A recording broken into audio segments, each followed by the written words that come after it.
Varicose veins కి సరైన చికిత్స కోసం సంప్రదించండి ఎవిస్ హాస్పిటల్.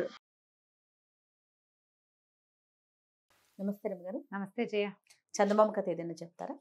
దేవుడి సాక్ష్యం కథ చెప్పు. దేవుడి సాక్ష్యమా? దేవుడే సాక్షి. ఓ, దేవుడే సాక్షి కథ చాలా వాటికి అంతే కదా. బాగుంటుంది. చిట్టి కథ మంచి సరదాగా ఉంటుంది. ఒక ఊళ్ళోనట గోవిందప్ప అని ఒక ప్రఖ్యాతుడైన దొంగ ఉన్నట్టు. ఓ, వాడు దొంగతనాల్లో అందవేసిన చెయ్యి అయింది. మామూలు వాడు కాదు. కంటికి తెలియకుండా పాపాలు తీసేస్తాడనమాట.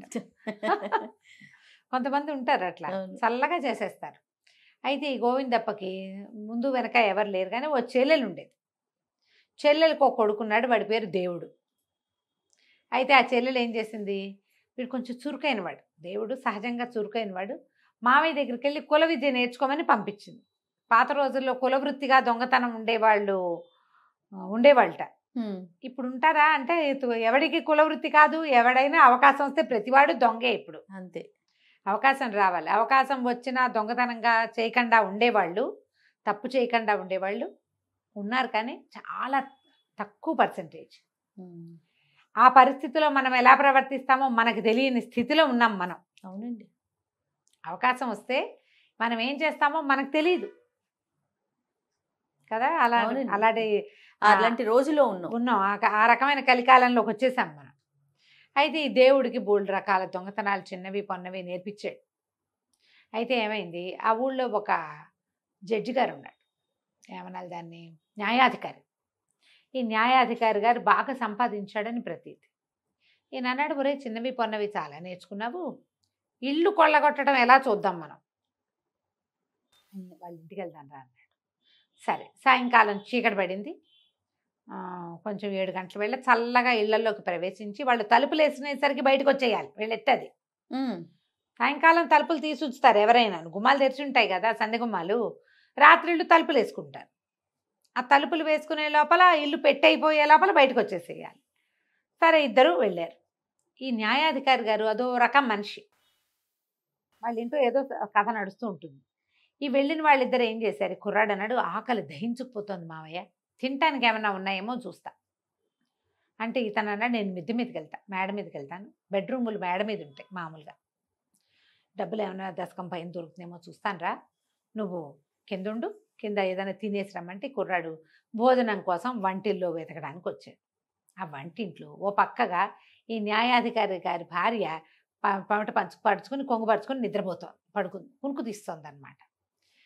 ఈ న్యాయాధికారి అదో రకం మనిషి అని చెప్పాం కదా, పిల్లలు లేరు, భార్య భర్త ఇద్దరేను, ఆయన రావాలి, చీకటి పడి ఇంకా రాలా.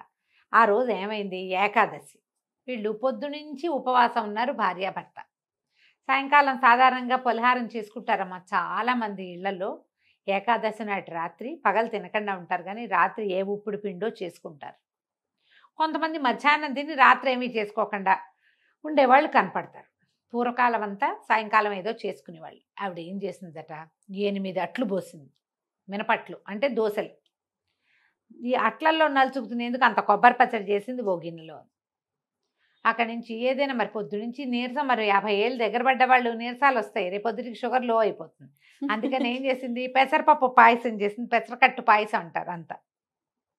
ఆ గిన్నె, ఈ 3 గిన్నెలు ఇవి, ఈ దోశలు అట్లేమో ఒక పళ్ళెంలో పెట్టింది, పచ్చడి వచ్చిన మట్టు గిన్నెలో ఉంది, 2 కంచాలు కూడా అక్కడ పెట్టుకుంది పళ్ళేలు. ఆయన వచ్చేటప్పటికి కూర్చొని తింటారు, ఆవిడ పక్కన కొంగు పరుచుకుని నిద్రపోతుంది. మనవాడు ఏం చేశాడు, కొంచెం ఆవిడ కనపడకుండా కంచాటుగా కూర్చుని అట్లు ఆ పళ్ళెని దగ్గరికి లాక్కున్నాడు, పచ్చడి వడ్డించుకున్నాడు. ఆ 8 దోశలు అయిపోయినాయి, తినేసాడు. అక్కడి నుంచి మూత కదిలేసరికల్లా పెసరకట్టు పాయసంలో మనం ఏం వేస్తాం, జీడిపప్పు కిస్మిస్ కాస్త ఏలక్కాయలు వేస్తారు, ఘుమఘుమలాడుతుంది. తీపి బెల్లము ఏలక్కాయ తగిలిందంటే ఇక అసలు జిహ్వ లేచిపోతుంది. వీడు శుభ్రంగా పెసరకట్టు పాయసం ఉంచుకుని తాగేశాడు మొత్తం. కుర్రాడు కదా, ఒక 20-25 ఏళ్ళు ఉంటాయి. పెద్దవాళ్ళు ఇద్దరు తినగలిగేది, కుర్రాడు ఒకడు అవలీలగా తినేస్తాడు. పోసేసాడు మొత్తం. పోసేసి ఏం చేశాడు, ఈ లోపల వాకిట్లో చప్పుడే, వీడు ఒక్క గంతుతోటి వంటింట్లో ఒక అటకుంటే దాని మీదకి ఎక్కేశాడు. ఎక్కి కూర్చున్నాడు. వాకిట్లో శబ్దమైంది, ఈవిడ లేచి వెళ్ళి తలుపు తీసింది. ఆవిడ గిన్నెలు పళ్ళేలు ఆవిడ చూసుకోవాల. తలుపు తీయగానే న్యాయవాది మన న్యాయమూర్తి గారు లోపలికి వచ్చాడు. లోపలికి వచ్చి, ఏమైనా పలహారం చేసావా అన్నాడు. చేశానండి, కాళ్ళు చేతులు కడుక్కురండి అంది. ఆయన అట్ట పెరట్లోకి వెళ్ళాడు, కాళ్ళు చేతులు కడుక్కున్నాడు. మిద్దె మీద వెతుకుతున్న మామయ్య గోవిందప్ప గారు వెతుక్కుంటూనే ఉన్నాడు. మనిషి వస్తున్నాడని అటకెక్కాడు ఆ మేనల్లుడు. ఆయనకేం దొరకల. ఏం చేద్దాము అని కిందకి రాబోతుంటే మనుషులు పోలికవు కనపడుతుంది. ఏం చేశాడు, ఆ జాగ్రత్తగా దిగి బయట ఉంచున్నాడు. కనపడకుండా దబదబా దిగైపోసి మానేశాడు. నిదానంగా దిగాడు. ఈ లోపల నేను పెరట్లోంచి కాళ్ళు కడుక్కొచ్చి వచ్చి వంటింటో పళ్ళని లాక్కుని కూర్చున్నాడు. మూతీస్తే ఏముంది, గిన్నె ఖాళీ. ఏం చేసావే నీ మొహమండా అన్నాడు. ఏం చేయటం ఏమిటి, పెసరకట్టు పాయసం ఉండేను మీరు చెప్పారని అట్లు పోసాను, ఇదిగో అని అట్ల మూతీసింది. అట్లు లేవు, పచ్చడి లేదు, పెసరకట్టు లేదు. అయ్యో అయ్యో ఎటైపోయినాయండి అంది ఆవిడ. అనగానే నీ మొహమండా, నిద్ర మొహాన్ని అన్నీ తినేసి ఉంటావు అని తిట్టడం మొదలుపెట్టాడు ఆయన. రామాహరి, నేనెందుకు తింటానండి, 8 అట్లు పోసా, కొబ్బరి పచ్చడి చేశా, మీకు ఇష్టమైన ఎండుమిరపకాయలు పచ్చిమిరపకాయలు 2 వేసా, పచ్చడి నూరిన రోజులు ఇంకా కడగనే లేదు, పెసరకట్టు పాయసం వండాను, పొయ్యి ఇంకా ఆరనే లేదు, తెచ్చి ఇక్కడ పెట్టాను, కాళ్ళు పీక్కొస్తున్నాయని పడుకున్నానండి, తలుపు కొడితే లేచా, నేను తినలేదు రామాహరి అంటుంది.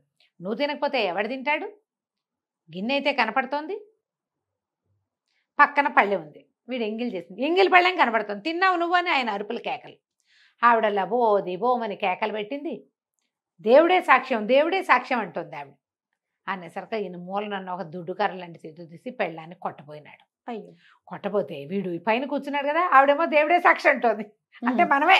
అదే వీడు ఒక్క దూకు దూకాడు పైనుంచి.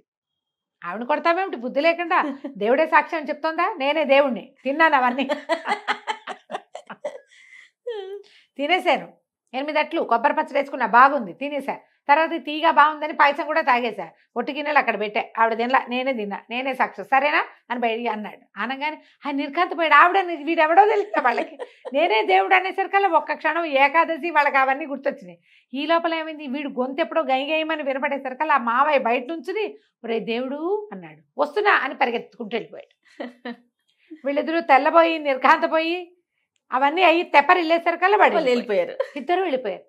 అప్పుడు ఆవిడ ఏమంటే దొంగ వెతవేమోనండి వాడు, కేకేయండి ఎవరినైనా అంటే, ఎవరుంటారు జమాన్లు, వాళ్ళు వీళ్ళు న్యాయమూర్తి గారి వాకిట్లో ఎవరు ఉండరు, సాయంత్రం పోతారంతా. వీళ్ళిద్దరూ బయటికి వెసురుగా 4 అడుగులు వేసి చూసేసరికి ఏమీ లేదు, వాకిలి ఖాళీ, పైన ఏం దొరకలేదు. వీడు కడుపు నిండా తినేశాడు, వెళ్ళిపోయారు. జంపు కథ కంచికి మనం ఇంటికి.